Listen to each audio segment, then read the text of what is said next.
explaining Brook. So if you are hyped, stay tuned. Don't forget to like, subscribe, comment, turn on noties so you don't miss any future anime video. Let's begin. Brook aka Dead Bones, later Soul King, is the musician of the Straw Hat Pirates and one of the main characters of One Piece. He is a skeleton that the Straw Hats found on board of a ghost ship after drifting into the Florian Triangle. Soul King, Brook, is the musician of the Straw Hat Pirates, and one of their two swordsmen. He is the 9th member of the crew and the 8th to join, doing so at the end of the Thriller Bark arc. Brook ate the Yomi Yomi no Mi, which allowed him to return to life after death once. Brook eventually learned to tap deeper into the powers of his devil fruit, giving him significant control over his own soul and the souls of others. His dream is to reunite with his old friend, Laboon, at Reverse Mountain, where he resides with Crocus, originally a member of the Rumbar Pirates. He died and was resurrected through the power of the Yomi Yomi no Mi. However, due to the amount of time it took for his soul to find his body, it was reduced to a skeleton. Keeping only his afro intact, Brook drifted alone in the Florian Triangle for 50 years. Eventually meeting Luffy and serving as the Straw Hats' ally during the Thriller Bark arc before officially joining the crew. He currently has a bounty of belly.png 83 million. Before his death, Brook was a tall, tan, skinny man who had a rather distinctive face. He had a slight goatee on his chin and some sideburns. He typically wore shades, never revealing his eyes. On his forehead was a scar that slightly resembles a diagonal omega sign. This scar was retained in his skeletal state as a distinctive crack across his skull. Brook's facial appearance, accompanied with his style of clothing,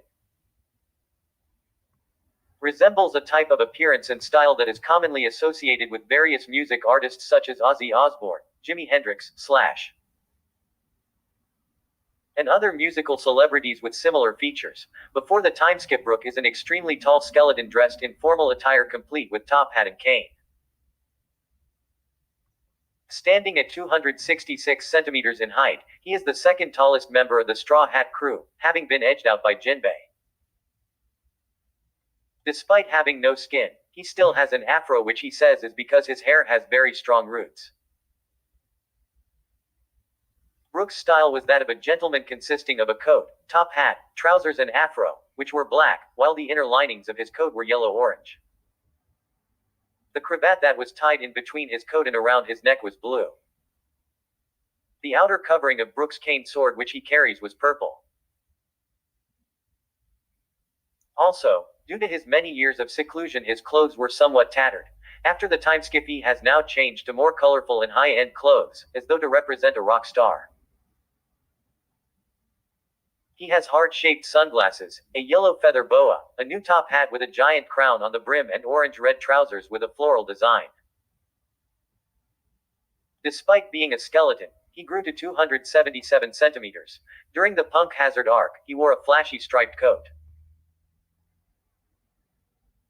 After taking it from a member of Brownbird's Centaur Patrol unit, during the Dressrosa arc, he wore a dark magenta long coat with an upturned collar in addition to yellow pants.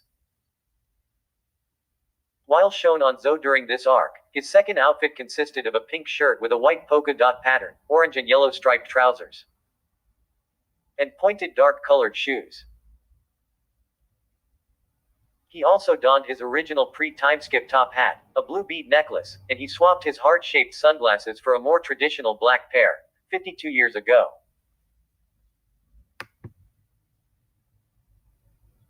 Seeing that the whale was really upset, Brook suggested to his captain that they should play some music to cheer the whale up. Together with the rest of the crew, Brook played a beautiful song that worked. Brook watching over Laboon as the whale follows the Rumbar Parade's ship. The next day, Brook and the rest of the crew discovered that the whale had continued following them. Despite this, Brook and the rest of the crew allowed the whale to follow them and even gave the whale a name, Laboon.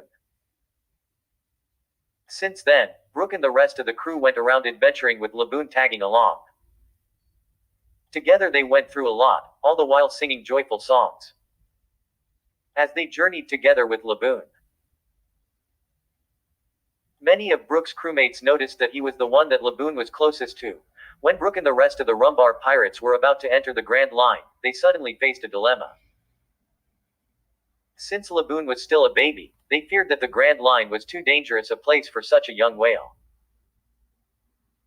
The rest of the Rumbar pirates tried to convince Laboon to stay in the West Blue but failed, so Brook was asked to tell Laboon to stay personally.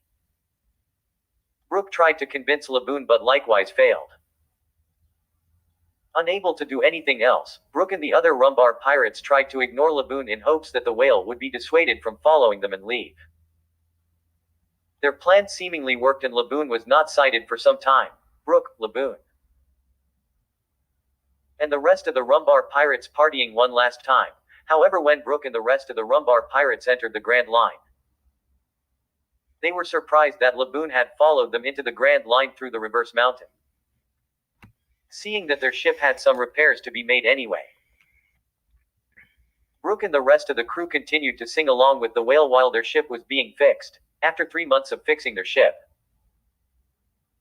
Brook and the rest of the Rumbar pirates decided to leave Laboon under the care of Crocus. They promised Laboon then that they would come back for the whale after going around the world. By then Laboon would have become very big and thus they also promised to take Laboon along with them on their. Is not a hockey user, he is a devil fruit and swords man.